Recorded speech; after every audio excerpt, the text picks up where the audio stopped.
Welcome to మనం TV. నేను మీ ధనరాజ్. ఈరోజు మనతో పాటు ఉన్న గెస్ట్ ఎవరంటే మా సీనియర్ జర్నలిస్ట్ కట్టా కార్తిక్ గారు ఉన్నారు. సార్ నమస్కారం. నమస్తే ధన. సార్ ఈ నెల 30వ తేదీన జగన్ లండన్ నుంచి అయితే రాబోతున్నాడనే వార్త అయితే వస్తుంది. వచ్చిన వెంటనే జగన్ని రఘురామ కృష్ణరాజు ఉన్నారు కదా, అతనైతే జైల్లో పెట్టిస్తాడు అని బయట అయితే టాక్ బాగా నడుస్తుంది. ఒకవేళ నిజంగానే రఘురామ కృష్ణరాజు జగన్ని బెయిల్ క్యాన్సిల్ జైల్లో పెట్టిస్తారా? జగన్మోహన్ రెడ్డిని రఘురామ కృష్ణరాజు జైల్లో పెట్టిస్తాడా? ఇది బేసిక్గా నువ్వు అడగదలుచుకున్న ప్రశ్న. నిజానికి రఘురామ కృష్ణరాజుకి జగన్మోహన్ రెడ్డికి మధ్య పెద్ద యుద్ధం నడుస్తుంది. అవును, డైరెక్ట్గా కాకపోయినా ఇండైరెక్ట్గా ప్రచ్ఛన్న యుద్ధం నడుస్తుంది. యుద్ధం ఇప్పటిది కాదు, జగన్మోహన్ రెడ్డి అధికారంలో ఉన్నప్పటి నుంచి నడుస్తూనే ఉంది.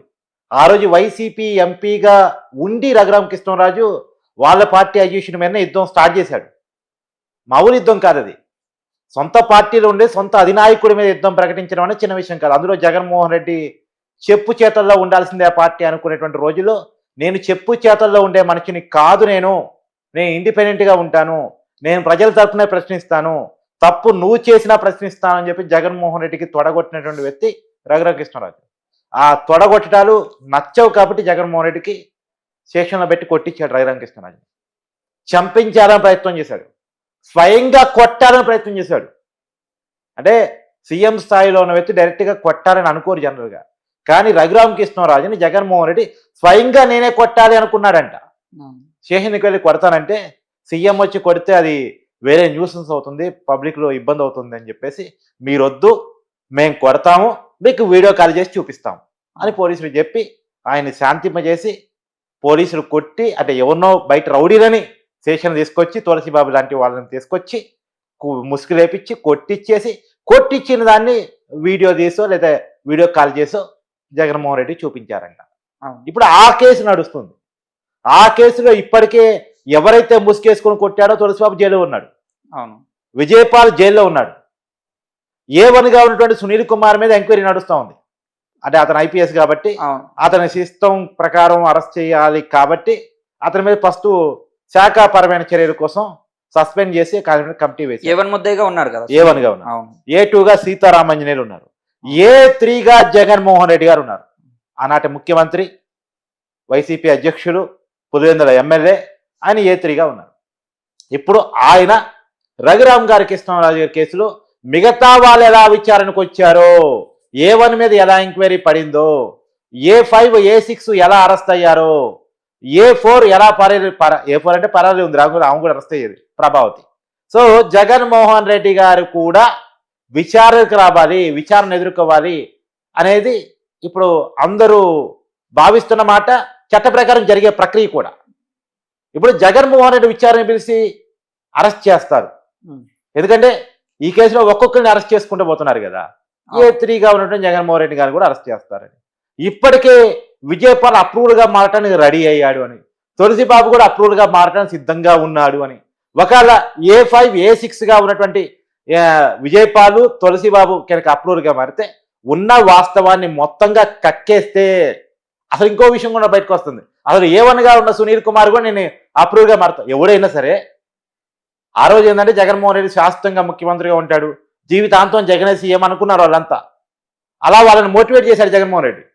కానీ జగన్మోహన్ రెడ్డి పోయిన తర్వాత తత్వం బోధపడింది. తత్వం బోధపడి ప్రజాస్వామ్యంలో ఒకడే పాలకుడిగా నిరంతరం ఏమి ఉండడు, ప్రజల అధికారాన్ని మార్చేస్తుంటారు, ప్రజలు పిచ్చోళ్ళు కాదు అనేది తత్వం బోధపడింది. తత్వం బోధపడిన తర్వాత ఇప్పుడు చేసిన పాపాన్ని ఒప్పేసుకుంటే రేపు పడే శిక్ష నుంచి తప్పించుకోవచ్చని ఎవరు కాలుగా మేము అప్రూవల్గా మారుతాం అని చెప్పేసి రెడీగా ఉంది. ఒకవేళ వీళ్ళందరూ అప్రూవల్గా మారితే జగన్ బెయిల్ క్యాన్సిల్ అయ్యి జైలుకి వెళ్ళే అవకాశం ఉందంటారా సార్? జగన్ బెయిల్ క్యాన్సిల్ కావటం నువ్వు అన్న సిబిఐ ఈడీ కేసులో అది కొద్దిగా రాంగ్ ప్రక్రియ, అంత ఈజీ కాదు. అది పక్కన పెట్టేసి అసలు ఆ బెయిల్తో సంబంధం లేకుండా జగన్ జైల్లో పోతాడు రఘురామ కృష్ణరాజు గారి కేసులో. ఆ బెయిల్ రద్దు చేయాలని రఘురామ కృష్ణరాజు ఒకవైపు సుప్రీంకోర్టులో ఫైట్ చేస్తున్నాడు. ఆ ఫైటింగ్ వదిలేసాయి, అది లాంగ్ రన్ ఫైటింగ్. కానీ అంత అవసరం లేదు, ఆ శ్రమ అవసరం లేదు. రఘురామ కృష్ణరాజుని జైల్లో పెట్టి, అది పోలీస్ స్టేషన్లో పెట్టి కొట్టించిన కేసులో ఆటోమేటిక్గా జగన్మోహన్ రెడ్డి జైలుకి పోతాడు. కాబట్టి జగన్మోహన్ రెడ్డి అరెస్ట్ చేపించే మొనగాడిగా రఘురామ కృష్ణరాజు మిగిలిపోబోతున్నాడు అనేటువంటిది క్లియర్గా అర్థం కాబోతున్నటువంటి అంశం ఇక్కడ. ఇప్పుడు ఈ యుద్ధంలో అంతిమం గెలుపు రఘురామ కృష్ణరాజుదే. జగన్మోహన్ రెడ్డి అనుకుంటున్నాడు రఘురామ కృష్ణరాజు మీద ఉన్న యుద్ధంలో నేనే గెలిచాను, సెషన్లో పెట్టి కొట్టించాను, ఇబ్బందులు పెట్టాను అనుకుంటున్నాడు. కానీ అంతిమంగా రఘురామ కృష్ణరాజే గెలుపు కాబోతుంది జగన్మోహన్ రెడ్డి అరెస్ట్ ద్వారా, జైలు జీవితం ద్వారా. ఇప్పుడు కొద్దిగా రఘురామ కృష్ణరాజు వర్సెస్ జగన్మోహన్ రెడ్డి ఒక్కొక్క ఎత్తుగడ మీకు చెప్పే ప్రయత్నం చేస్తాను. రఘురామ కృష్ణరాజుని ఆ రోజు వైసీపీ ఎంపీగా ఉన్నప్పుడు ఎంపీగా లేకుండా సస్పెండ్ చేయించారని చెప్పేసి చాలా ప్రయత్నం చేశాడు జగన్మోహన్ రెడ్డి. స్పెషల్ ఫ్లైట్ ఇప్పించి మరి లోక్సభ స్పీకర్ దగ్గరికి పిటిషన్ ఇప్పించని పంపించాడు బాలశౌరి నాయకత్వంలో. ఆ బాలశౌరి కూడా ఇవాళ వైసీపీలో లేదు, అది వేరే విషయం అనుకో. కానీ అది రఘురామ కృష్ణరాజు ఎంపీ మీద వెయిట్ వేయించలేకపోయాడు. రఘురామ కృష్ణరాజు ఛాలెంజ్ చేశాడు, దమ్ముంటే నీ పార్టీ నుంచి సస్పెండ్ చేయని. పార్టీ నుంచి సస్పెండ్ చేయలేకపోయాడు. ఒకటి పార్టీ నుండి సస్పెండ్ చేయలేకపోయాడు, ఎంపీ పదవిని తీసేయలేకపోయాడు. రాబోయే కాలంలో అతను ప్రజాప్రతినిధి కాకుండా ఉండాలని చాలా ప్రయత్నం చేశాడు. అసలు బీజేపీ పెద్దల దగ్గర పోయి కూడా దండాలు పెడతా, దస్కాలు పెడతా, మీరు అతను ఎంపీగా నిలబడాలని కోరుకుంటున్నాడు, ఆ MP seat Narasapuram MP seat ఏదో మీరు అడగండి, మీ పార్టీ నుంచి అడగండి, ఆ రఘురామ కృష్ణరాజుకి మాత్రం సీట్ ఇవ్వకండి అని చెప్పి చాలా ప్రయత్నం చేశాడు. సరే ఉన్నట్టే ఆయన అనుకున్నట్టే సీట్ రాలే. సీట్ రాకపోయినా సరే టీడీపీలో ఎమ్మెల్యేగా పోటీ చేశాడు. ఎమ్మెల్యేగా పోటీ చేసిన తర్వాత గెలిచాడు. గెలవకుండా ఉండటం కోసం చాలా డబ్బు ఖర్చు పెట్టాడు. అక్కడ ఇండిపెండెంట్ అభ్యర్థిని కూడా నిలబెట్టించాడు. టీడీపీలో నుంచే ఒక రెబల్ అభ్యర్థిని తీసుకొచ్చి అక్కడ నిలబెట్టించే ప్రయత్నం చేశాడు. చాలా డబ్బు ఖర్చు పెట్టారు రఘురామ కృష్ణరాజు గెలవకుండా చేయడం కోసం. కానీ రఘురామ కృష్ణరాజే గెలిచాడు. రఘురామ కృష్ణరాజు గెలిచి ఇప్పుడు అసెంబ్లీ డిప్యూటీ స్పీకర్గా ఉన్నాడు. ఇవాళ జగన్మోహన్ రెడ్డి అసెంబ్లీకి పోదామన్నా పోలేని పరిస్థితి. పోయి ఎవరికి అధ్యక్ష అనాలి? అయితే అయ్యాని పాత్ర అనాలి, లేదా రఘురామ కృష్ణరాజుని అనాలి. వీరిద్దరికీ జగన్మోహన్ రెడ్డి అంటే నచ్చదు. జగన్మోహన్ రెడ్డి వీరిద్దరిని కొట్టించిన వ్యక్తి, వీరిద్దరిని జైల్లో పెట్టించిన వ్యక్తి, వీరిద్దరిని మానసికంగా ఇబ్బంది పెట్టాలని చూసిన వ్యక్తి. కానీ వాళ్ళ అయ్యర్ పొజిషన్ చేరుకున్నారు, జగన్మోహన్ రెడ్డి అధికారాన్ని కోల్పోయారు. వాళ్ళేమో స్పీకర్ డిప్యూటీ స్పీకర్గా ఆ చైర్లో కూర్చున్నారు.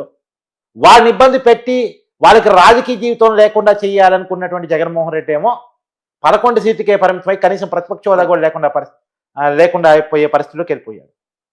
సో కాబట్టి మన సినిమాల్లో ఫస్ట్ విలన్ హీరోని కొట్టగానే బాధపడతాం మనం, అబ్బా కొట్టాడురా అని.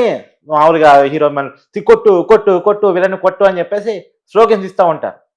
చివరికి హీరో కొడతాడు, విలన్ని కొడతాడు, ఆ పాత్ర వేస్తాడు, ఆ రకంగా హీరోనే గెలుస్తాడు.